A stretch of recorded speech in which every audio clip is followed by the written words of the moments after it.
اعوذ باللہ من الشیطان الرجیم بسم اللہ الرحمن الرحیم وبہ نستعین وہو خیر الناصر ومعین۔ جیسا کہ آپ سب جانتے ہیں کہ وضو کے سلسلے میں مسائل بیان کیے جا رہے ہیں، اسی سلسلے کو برقرار رکھتے ہوئے آج یہ بیان کیا جائے گا کہ وضو صحیح ہونے کے شرائط کیا ہیں۔ وضو صحیح ہونے کی چند شرطیں ہیں، جن میں سے پہلی شرط یہ ہے کہ وضو کا پانی پاک ہو۔ وضو کا پانی پاک ہونے کے ساتھ ساتھ اس پانی میں کوئی ایسی چیز نہ ملی ہو کہ جس سے انسان کو اس پانی سے گھن آئے۔ مثال کے طور پر حلال گوشت حیوان کا پیشاب وغیرہ اس پانی میں نہ ملا ہو کہ جس سے انسان وضو کرنا چاہتا ہے۔ اگر انسان اس پانی سے وضو کرے گا اور اسے معلوم ہو کہ اس میں کسی پاک حیوان کا پیشاب ہے تو ایسے شخص کو اس پانی سے گھن آئے گی اور وہ شخص اس پانی سے وضو کرنے میں کراہیت محسوس کرے گا۔ لہٰذا قول احوط کی بنا پر، بہتر قول کی بنا پر ضروری ہے کہ ایسے پانی سے بھی وضو نہ کیا جائے۔ دوسری شرط کہ پانی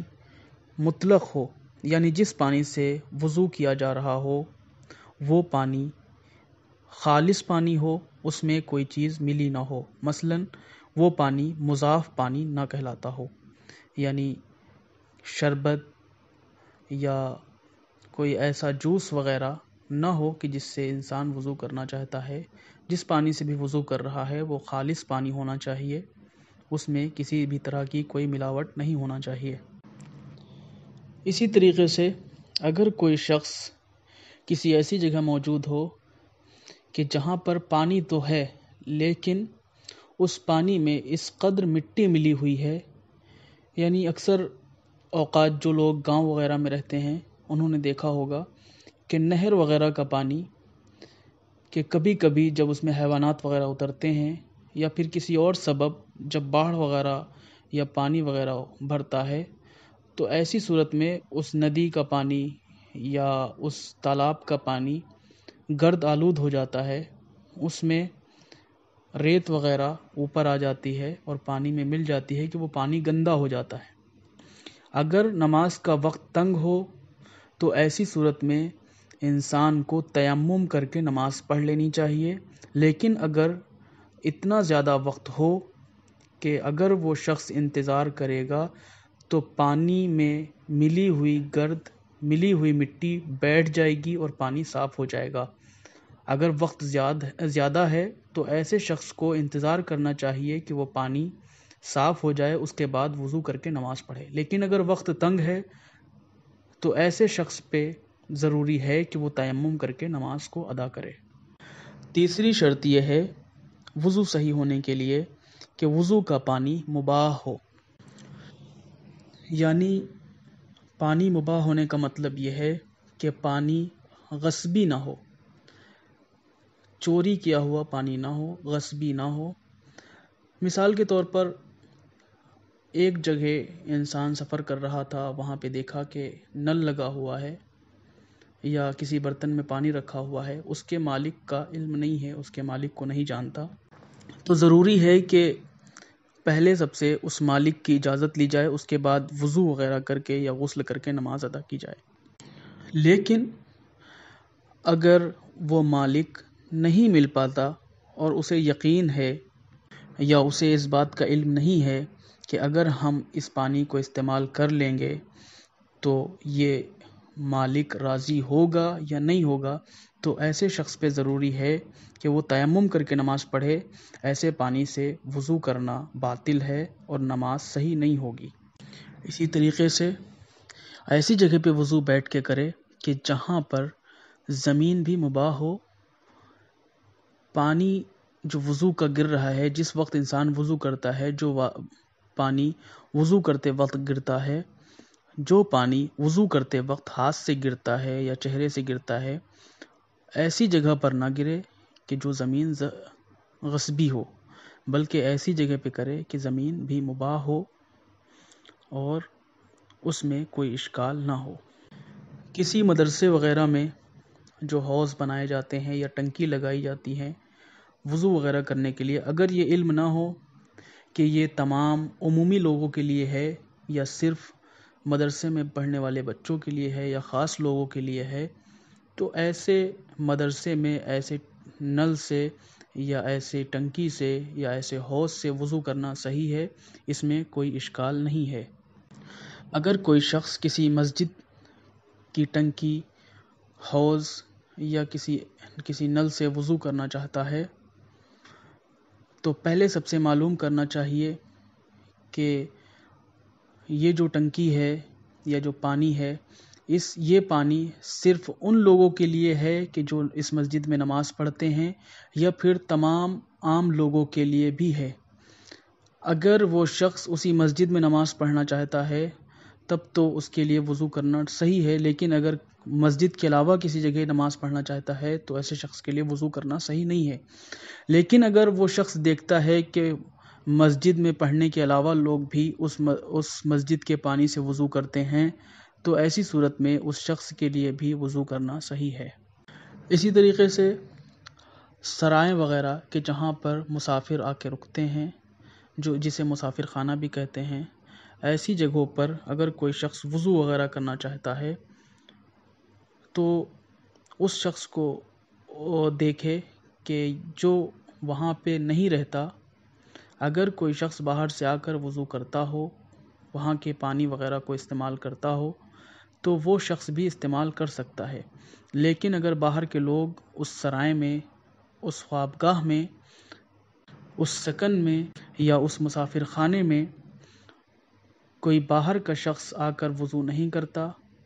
تو اس شخص کے لیے بھی وضو کرنا صحیح نہیں ہے۔ اسی طریقے سے بڑی بڑی نہریں،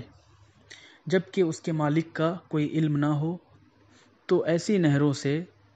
وضو کرنا صحیح ہے، اس میں کوئی حرج نہیں ہے۔ لیکن اگر کوئی شخص جانتا ہو کہ اس نہر کا کوئی مالک ہے، اسی طریقے سے اگر معلوم ہو جائے کہ اس نہر کا فلاں شخص مالک ہے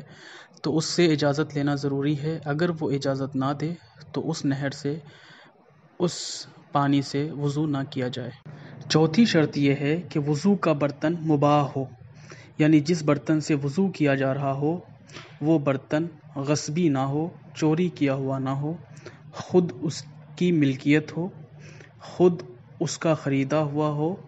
یا کسی ایسے شخص کا ہو کہ جس نے اس برتن میں وضو کرنے کی اجازت دی ہو۔ پانچویں شرط یہ ہے کہ وضو کا برتن احتیاط واجب کی بنا پر سونے یا چاندی کا نہ ہو۔ انشاءاللہ اس کی تفصیلات آگے بیان کی جائے گی۔ مسئلہ نمبر 281، اگر ائمہ طاہرین علیہم السلام یا ان کی اولاد کے مقبرے کے صحن میں جو پہلے قبرستان تھا کوئی حوض یا نہر وغیرہ ہو تو ایسے حوض یا نہر سے ایسی صورت میں وضو کرنا صحیح ہے کہ جب کہ معلوم نہ ہو کہ یہ کسی خاص لوگوں کے لیے وقف کیا گیا ہے یا نہیں، تو ایسی صورت میں اس حوض یا نہر سے وضو کیا جا سکتا ہے، اس میں کوئی حرج نہیں ہے۔ وضو کے شرائط میں سے، وضو صحیح ہونے کی شرائط میں سے چھٹی شرط یہ ہے کہ وضو کے اعضاء دھوتے وقت اور مسح کرتے وقت پاک ہو، یعنی اعضائے وضو پر کوئی نجاست نہ لگی ہو۔ لیکن اگر وضو مکمل ہونے سے پہلے کوئی اعضاء نجس ہو جائے، یعنی مثال کے طور پر اگر کوئی شخص مسح کر رہا ہے اور اس کے ہاتھ پر یا چہرے پر کوئی نجاست گر جائے تو ایسے شخص کا وضو صحیح رہے گا، وضو میں کوئی خلل واقع نہیں ہوگا۔ لیکن ضروری ہے کہ وضو کرنے سے پہلے تمام اعضاء پر جن پہ وضو کیا جا رہا ہے کوئی نجاست وغیرہ نہ لگی ہو۔ اگر نجاست یا گندگی لگی ہو تو ضروری ہے کہ پہلے اسے پاک کر لیا جائے، اس کے بعد وضو کیا جائے۔ اسی طریقے سے اگر اعضائے وضو پر کوئی ایسی چیز لگی ہو جو جلد تک پانی پہنچنے میں مانع ہو تو ضروری ہے کہ پہلے اس چیز کو ہٹا لیا جائے، اس کے بعد وضو کیا جائے۔ مثال کے طور پر اگر کسی شخص کے ہاتھ پر چکنائی لگی ہو یا ویسلین لگی ہو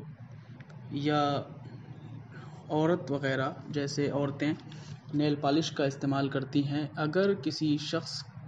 کے ہاتھ میں یا کسی شخص کے اعضائے وضو پر یہ ساری چیزیں لگی ہوں یا کوئی بھی ایسی چیز کہ جس کے ذریعے سے جلد تک پانی پہنچنے میں مانع ہو، تو ضروری ہے